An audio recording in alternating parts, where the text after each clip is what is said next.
विदर्भ में प्रमुख रूप से उगाया जाने वाला सफेद सोना यानी कपास अब अमरावती जिले के किसानों के लिए चिंता का विषय बन गया है। किसानों का आरोप है कि सीसीआई के ग्रेडर द्वारा उन्हें धोखा दिया जा रहा है। अमरावती जिले के वरुड़ तहसील में सीसीआई द्वारा कपास की खरीद के दौरान किसानों ने आरोप लगाया है कि जब वे अपना कपास लेकर सीसीआई केंद्र पर पहुंचते हैं और उनकी ग्रेडिंग की जाती है तो सीसीआई के ग्रेडर अधिकारी सरकार की गाइडलाइन के विपरीत 36 लिंट वाले कपास की मांग कर रहे हैं, जबकि सरकार की गाइडलाइन के अनुसार केवल 34.2 लिंट वाला कपास ही खरीदी जाने का प्रावधान है। यदि 36 लिंट का कपास न हो तो किसानों का कपास सीसीआई केंद्र से वापस भेज दिया जाता है।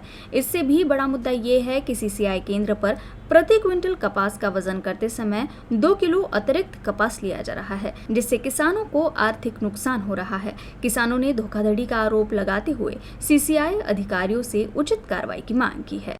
इथे अमरावती जिल्ह्यात वरुड़ तालुक्यामध्ये जे सीसीआई कापूस खरेदी केंद्र सुरू आहे तिथे मोठ्या प्रमाणात खूप मोठा भ्रष्टाचार आढळून आलेला आहे।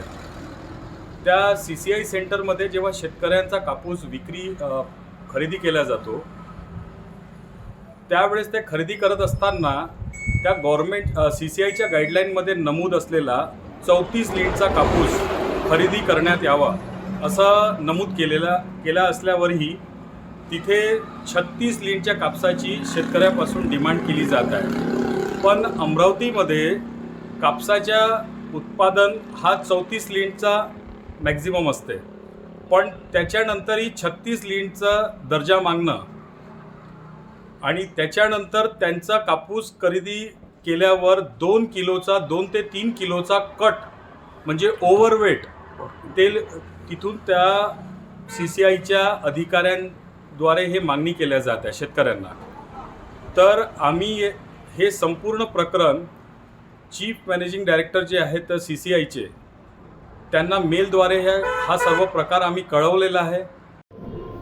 आम्ही ढगा येथील सीसीआयच्या खरेदी केंद्रावर कापूस विक्रीसाठी नेला होता, तेव्हा तिथं अधिकाऱ्यांना आम्हाला तो 36 लिंटचा कापूस पाहिजे म्हणून आमचा कापूस परत पाठवला।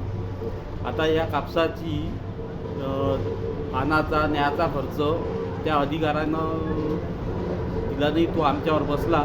त्यांना आमची पूर्ण गाडी वापस पाठवली आणि तो अधिकारी आम्हाला क्विंटलच्या मागं 2 ते 3 किलोची कट मागत होता।